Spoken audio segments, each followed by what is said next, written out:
Hello नमस्कार दोस्तों, welcome back to my YouTube channel. आप सभी का मेरे यूट्यूब चैनल में बहुत बहुत स्वागत दोस्तों।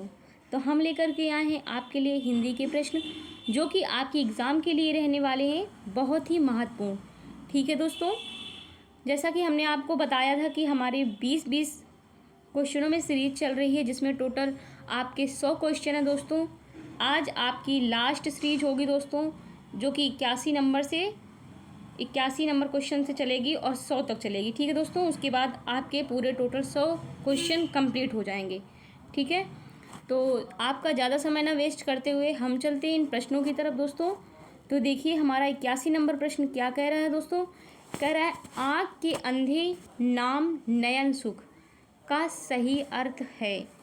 तो बताइए दोस्तों इसका सही अर्थ क्या है। गुणों के विरुद्ध नाम का होना, आँख के अंधे नाम नयन सुख, है ना। तो और बी ऑप्शन आपका कह रहा है बुद्धिहीन किंतु पर्याप्त धनवान। और सी ऑप्शन में कह रहा है अंधा आदमी प्रायः गुणवान होता है। डी ऑप्शन में एक आँख के अंधे को भी सभी सुखद अनुभव हो सकते हैं। तो दोस्तों आपका सही ऑप्शन हो जाएगा ए, गुणों के विरुद्ध नाम का होना। ए ऑप्शन आपका करेक्ट हो जाएगा। ठीक है, आइए चलते हैं अगले प्रश्न में। ये रहा आपका अगला प्रश्न 22वां नंबर कह रहा है चिकना घड़ा होना मुहावरा का सही अर्थ है। बताइए दोस्तों चिकना घड़ा होना मुहावरे का सही अर्थ क्या हो जाएगा। चिकना चुपड़ा होना या फिर समृद्ध होना। और सी ऑप्शन कह रहा है निर्लज्ज होना। डी ऑप्शन में कह रहा है मधुर भाषी होना। तो आपका सही ऑप्शन क्या होगा दोस्तों। चिकना घड़ा होना का अर्थ क्या होता है। 82 नंबर बताइए। तो दोस्तों चिकना घड़ा का होना इसका अर्थ ये होता है दोस्तों 82 का, देखिए सी ऑप्शन निर्लज्ज होना। क्या होता है, निर्लज्ज होना। आपका सही ऑप्शन हो जाएगा सी। ठीक है, आइए चलते हैं अगले प्रश्न में। कह रहा है साधु का स्त्रीलिंग शब्द है। बताइए साधु का स्त्रीलिंग शब्द कौन सा होगा दोस्तों। 83 नंबर क्वेश्चन है साधुनी, साध्वी, साधुआइन या फिर साधुआइन। क्या ऑप्शन आपका सही होगा दोस्तों, कमेंट बॉक्स में बताइए। चलिए बताइए फटाफट, टाइम मत वेस्ट करो, कमेंट बॉक्स में बताइए दोस्तों। साधु का स्त्रीलिंग जो शब्द है दोस्तों वो साध्वी होगा। क्या होगा, साध्वी होगा। ठीक है, साध्वी होगा दोस्तों। बी ऑप्शन आपका करेक्ट हो जाएगा। आइए अगले प्रश्न में। ये रहा आपका 84 नंबर और कह रहा है मैं काम से जा रहा हूँ वाक्य में से का कारक है। दोस्तों से जो है कौन सा कारक है बताइए। हमारे कारक कितने होते हैं, मैंने आपको बताया था 8 कारक होते हैं। और इसमें काम से जा रहा हूँ तो ये जो से लगा है ये कौन सा कारक है। संप्रदान, करण, अपादान या फिर अधिकरण। बताइए 84 का जो है दोस्तों ये बी, दो नहीं वही बी, दूसरा ये ऑप्शन है। तो बी ऑप्शन आपका सही हो जाएगा। ठीक है, कौन सा कारक है, करण कारक है। करण से के द्वारा है ना, इसका प्रसर्ग यही होता है ना, से के द्वारा। अधिकरण में पर अपादान से अलग होने के अर्थ में। ठीक है, आइए अगले प्रश्न में। अगला प्रश्न कह रहा है हमारा 85 नंबर। देखिए दोस्तों वह पहुंचा ही होगा वाक्य में क्रिया का काल होगा। वह पहुंचा ही होगा दोस्तों वाक्य में क्रिया का काल है भविष्य काल, हेतु मध्य भूतकाल या फिर वर्तमान काल। और डी ऑप्शन आपको कह रहा है आसन्न भूतकाल।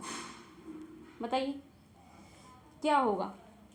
वह पहुंचा ही होगा दोस्तों, इसका सही ऑप्शन जो है 85 नंबर का देखिए कह रहा है 85 का क्या कह रहा है दोस्तों,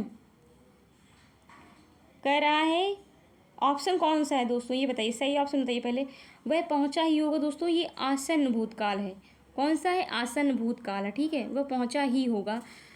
डी ऑप्शन आपका करेक्ट हो जाएगा। ठीक है दोस्तों, बहुत गर्मी लग रही है सच में। आइए अगले प्रश्न में देखते हैं। अगला प्रश्न क्या कह रहा है दोस्तों। कह रहा है निम्नलिखित में से एक वर्तनी अशुद्ध है, उसे चयनित कीजिए। कौन सी वर्तनी अशुद्ध है दोस्तों। उज्ज्वल, श्रृंगार, कवित्री, श्रद्धा। कौन सी अशुद्ध दोस्तों, बताइए फटाक से आंसर कमेंट बॉक्स में बताइए आप लोग। 86 का सही ऑप्शन जो हो जाएगा दोस्तों श्रृंगार। श्रृंगार जो है अशुद्ध शब्द है। कैसे लिखा जाता है, ये सही शब्द है दोस्तों श्रृंगार का। ठीक है, अब इसमें आप लोग अंतर खुद समझिए। बी ऑप्शन आपका करेक्ट हो जाएगा। ठीक है, मैंने क्या लिखा और इसमें क्या लिखा है। ठीक है दोस्तों, आइए 87 नंबर प्रश्न में। ये रहा 87 नंबर प्रश्न और आपका कह रहा है कि निम्नलिखित विकल्पों में से शुद्ध वर्तनी वाले शब्द का चयन कीजिए। उपरोक्त, उपर्युक्त, उपर्युक्त या फिर उपर्युक्त। बताइए दोस्तों, मात्राओं का हेरफेर है, शब्दों का हेरफेर, बताइए जल्दी फटाक से। सही ऑप्शन क्या होगा इसमें 87 नंबर। 87 का सही ऑप्शन डी है, उपर्युक्त हो जाएगा। ठीक है, डी ऑप्शन आपका करेक्ट हो जाएगा। 88 नंबर देखिए, 88 कह रहा है निम्नलिखित इकारांत शब्दों में एक पुल्लिंग है, उसे चयनित कीजिए। बताइए पुल्लिंग शब्द कौन सा है दोस्तों। पानी, नदी, रोटी, बकरी। 88 नंबर बताइए। 88 का है ए ऑप्शन। पुल्लिंग शब्द जो है दोस्तों पानी है। पानी बह गया, पानी भर गया, है ना। ए ऑप्शन आपका करेक्ट हो जाएगा, ये पुल्लिंग शब्द है। और तीनों के तीन ये कौन सी है, रोटी, बकरी और क्या है, नदी, ये स्त्रीलिंग है। ठीक है दोस्तों, तो आपका सही ऑप्शन ए हो जाएगा। आइए 89 नंबर प्रश्न में कह रहा है श्याम जल से पौधे सींच रहा है, वाक्य का शुद्ध रूप होगा श्याम पौधे को जल से सींच रहा है, या फिर पौधे का जल से सींच रहा है श्याम, श्याम पौधे सींच रहा है, या फिर जल से सींच रहा है श्याम पौधे को। शुद्ध वर्ड कौन सा है, शुद्ध वाक्य कौन सा है दोस्तों 89 का, बताइए आपको कौन सा पढ़ने में सही लग रहा है दोस्तों। श्याम पौधे को जल से सींच रहा, सींचना तो पहले से डिफाइन करता है दोस्तों कि जल से ही सींच रहा है, तो जल लिखने की कोई ज़रूरत नहीं था। ठीक है, और इसमें क्या है, पौधे का जल से सींच रहा है श्याम, बिल्कुल भी तर्क नहीं बन रहा दोस्तों, बिल्कुल भी तर्क चाह रहा है। श्याम पौधे सींच रहा है, तो सींचना तो शब्द पहले समझ में आ रहा है दोस्तों, जल से ही सींच रहा होगा। ठीक है, तो सही ऑप्शन आपका सी हो जाएगा। ठीक है, तो आपका करेक्ट ऑप्शन सी है। आइए अगले प्रश्न में। ये रहा आपका अगला प्रश्न, कह रहा है निम्नलिखित विकल्पों में से शुद्ध वाक्य को चयनित कीजिए। इसमें भी आपको शुद्ध वाक्य बताना दोस्तों। वह उदंडनीय है, वह दंड भोगने योग्य है, और सी ऑप्शन कह रहा है वह दंड योग्य है, डी ऑप्शन कह रहा है वह दंड देने योग्य है। क्या सही शब्द होगा बताइए दोस्तों, सही क्या होगा इसमें। 90 नंबर बताइए।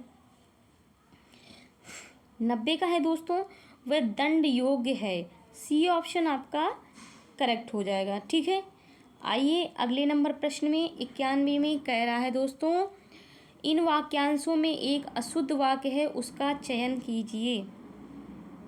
91 में क्या सही ऑप्शन है, उसमें अशुद्ध वाक्य बताना है। उसमें बचपन है, उसमें बच्चापन है, वह बचपन से नटखट है, या फिर तुम बचपन से सीधे हो। मेरे हारे के बताइए दोस्तों, उसमें सही ऑप्शन अशुद्ध वाक्य कौन सा है वह बताइए दोस्तों। तो इसमें जो अशुद्ध वाक्य है दोस्तों उसमें बचपन है, ए ऑप्शन करेक्ट हो जाएगा। ठीक है, उसमें बच्चापन है, उसमें बचपन है।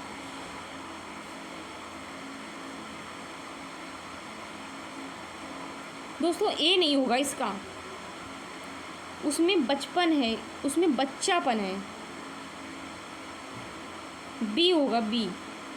ठीक है, उसमें बच्चापन है, बचपन तो होता है लेकिन कन्फ्यूज़न वाला है ना दोस्तों, लेकिन इसमें जहाँ तक यही है। ठीक है दोस्तों, आप लोग एक बार कंफर्म कर लीजिएगा, लेकिन बी ऑप्शन है। ठीक है, आइए अगले प्रश्न में चलते हैं। अगला प्रश्न देखिए दोस्तों, कह रहा है कौन सा शब्द द्विज का अनेकार्थी नहीं है। द्विज का चंद्रमा, पक्षी, दांत या फिर सिंह। बताइए द्विज किसका अनेकार्थी नहीं है दोस्तों।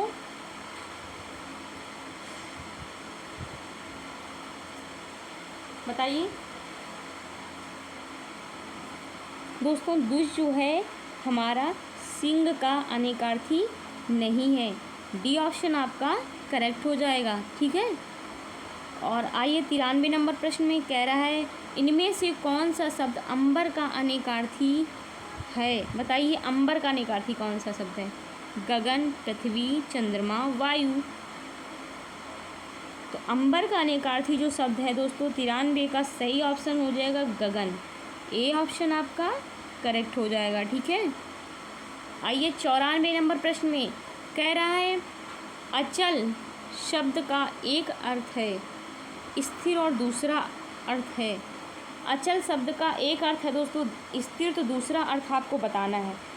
चलायमान, निश्चल, स्थिर, गतिमान। हाँ लो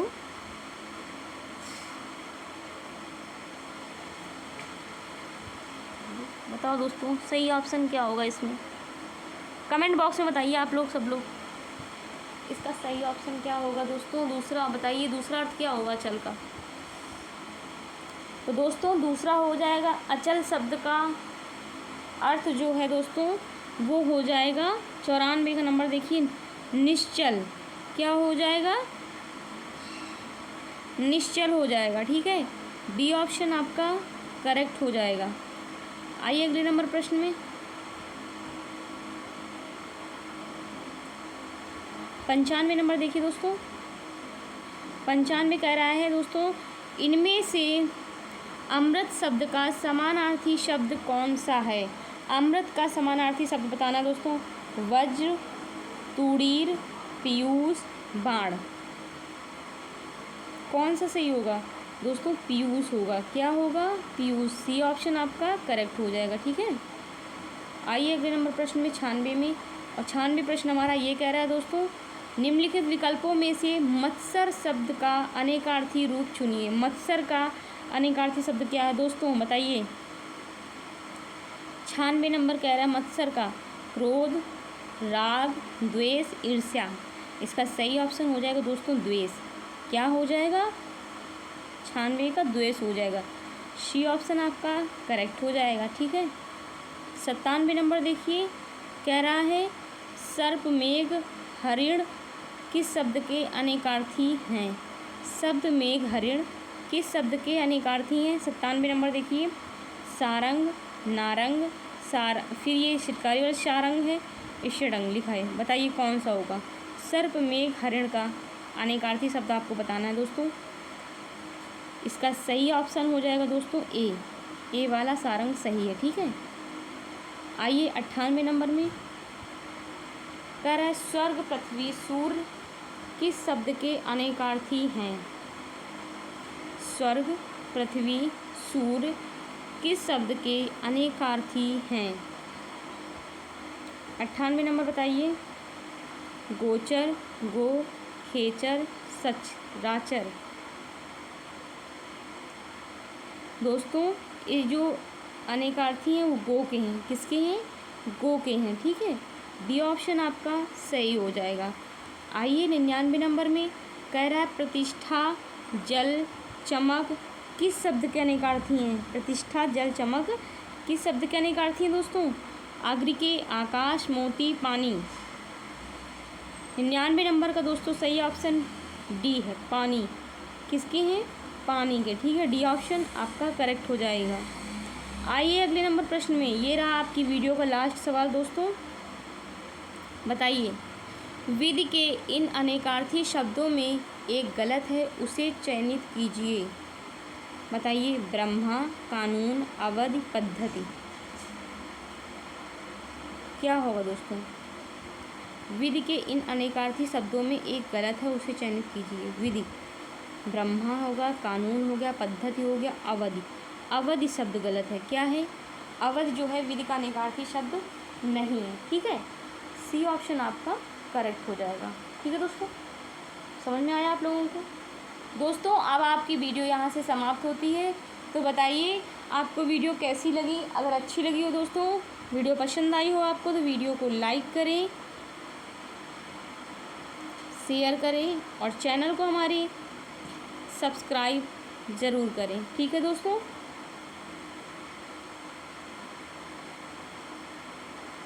आप लोग अपना ध्यान रखें, खुश रहें, स्वस्थ रहें, मस्त रहें, हंसते रहें और मुस्कुराते रहें। ठीक है, और इसी के साथ जय हिंद, जय भारत, वंदे मातरम।